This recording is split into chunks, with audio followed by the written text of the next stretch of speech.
We're speaking here about the forehand.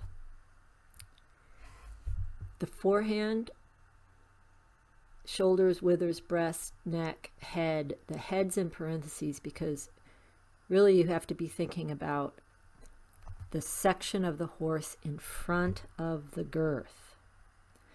The head in parentheses is just because it is at the end of the neck, but don't focus on the head.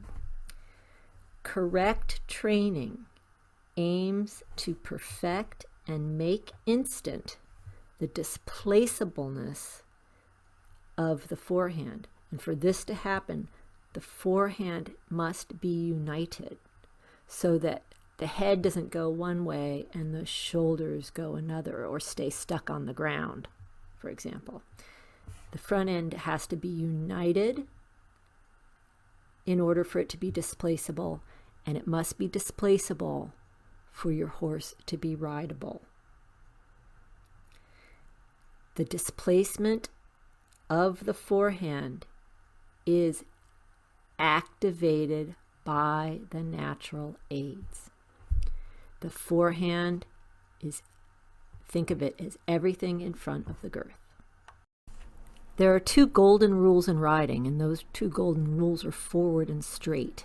And to understand straightness or to achieve straightness, the forehand must be displaceable. This is why the classes that came before this one are so important. So if you haven't done the classes that came before this one, quit this one and go back and do those, because you'll wreck this one if you don't know those. But I am going to do a little review right now, because we need to review this 40 years on. This is it. There is a line of travel that a horse has to be on, because the manner in which the hind legs follow the forehand upon this line determines everything in riding. And it's like a little peephole. You either get through that little peephole, like the what do they call it? Like the eye of a needle, or the riding is wrong. And that's a strict statement, but it's the case. The following, the commitment of the forehand to the line of travel and the following of the hind legs upon that identical line, absolutely, the riding absolutely. Go back and replay that last minute a couple times. You have to understand this. So this must needs that we are extremely, vividly, perfectly aware and understand the line of travel in riding. And it's not just for jumping. The line of travel is the prescribed line. It has a beginning and an end point. It is the line we're on now. You will always be upon a line, and you must be able to identify the line you're on. Now, there are two types of lines possible physically. The line can be a straight line or a curved line.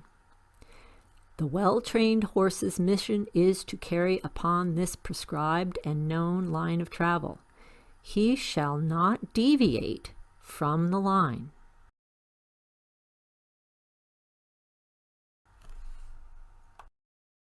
A curved line is a circle line or an arc of the circle, a section of the circle. Now, let's go back to the requirements of straight. For the horse to be straight, again, we're going to say it. The hind feet and have to follow the front feet precisely on the intended line of travel, and the horse's entire spine from pole to dock must cover the line.